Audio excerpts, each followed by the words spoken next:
ராணிப்பேட்டை மாவட்டத்தில் நடைபெற்று வரும் பிபிஜி ராம்ஜி திட்டத்தால் ஏழை எளிய மக்கள் பயனடைவதோடு மாற்றுத்திறனாளிகளுக்கு பெரும் பயன் ஏற்பட்டுள்ளதாகவும் தெரிவிக்கப்பட்டுள்ளது. ஏரி வேலை பற்றி நான் வந்துங்கிறேன். அதனால் இப்போ ஒரு பயன் அடையுது. என்னால் எது வேணாலும் செய்து கொள்றதுக்கு வேலை எந்த வேலைக்கும் போக முடியாது. இந்த ஒரு வேலை மட்டும்தான் அது எனக்கு பயன்படுறதா இருக்குது. 4 வேலை 120 நாளாக மாற்றிருக்காங்க. அது ஒரு சந்தோஷமாக இருக்குது. எனக்கு வேறு எது ஒரு வேலையும் எனக்கு தெரியாது. இந்த ஒரு வேலை மட்டும்தான் ரொம்ப எனக்கு பயன்படுத்ததான் இருக்கிறது. வேறு எங்கேயும் நான் போக முடியாது. நான் ஸ்டெக்கு வச்சு தான் நடந்துருக்கிறேன். இந்த வேலையால் நான் 3 வேலை சாப்பிட்றேன். இதை வச்சு தான் எனக்கு வேறு எந்த ஒரு வருமானமும் இல்லை.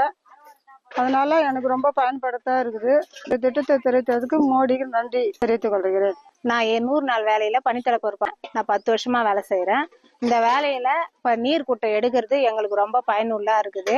எங்க மாம்பாக்கம் கிராமத்துல 15க்கு மேற்பட்ட நீர் குட்டை எடுத்திருக்கோம். அது ரொம்ப பயனுள்ளதா இருக்குது. அந்த தண்ணி சேகரிச்சு பயிரெல்லாம் 3 போகமும் நாங்க வைக்கிறோம். எங்களுக்கு நல்ல பலன் இருக்குது. இது வேலை செய்யறதுனால எங்களுக்கு 100 நாள்ன்றத 150 நாளா உயர்த்தி கொடுத்தா கூட நல்லா இருக்கும். இப்ப 125 நாளா கொடுத்துருக்காங்க. ரொம்ப சந்தோஷமா இருக்குது. இந்த 100 நாள் வேலை வர காசுல எங்க வீட்டுக்காரர் எதிர்பார்க்காத எல்லா செலவுக்கும், அத்தியாவசிய பொருள் செலவுக்கு, வீட்டு செலவுக்கு, பசங்க படிப்பு செலவுக்கு, பஸ் பேருக்கு எல்லாத்துக்கும் நாங்க இந்த காசை யூஸ் பண்ணிக்கிறோம். பயனுள்ள அது இருக்குது. இதை நிறுத்தாம தொடர்ச்சியா விட்டா எங்களுக்கு ரொம்ப சந்தோஷம். திட்டத்தினால ஏழை மக்கள் ரொம்ப பயனடைகிறார்கள். முடியாதவங்களாம் இந்த வேலைக்கு வந்து அவங்க அன்றாட உணவு 3 வேளை உணவுக்கு உதவியா இருக்கிறது. இந்த ஏரி வேலை திட்டத்தை கொண்டு வந்த மோடி ஐயாவுக்கு மிக்க நன்றி.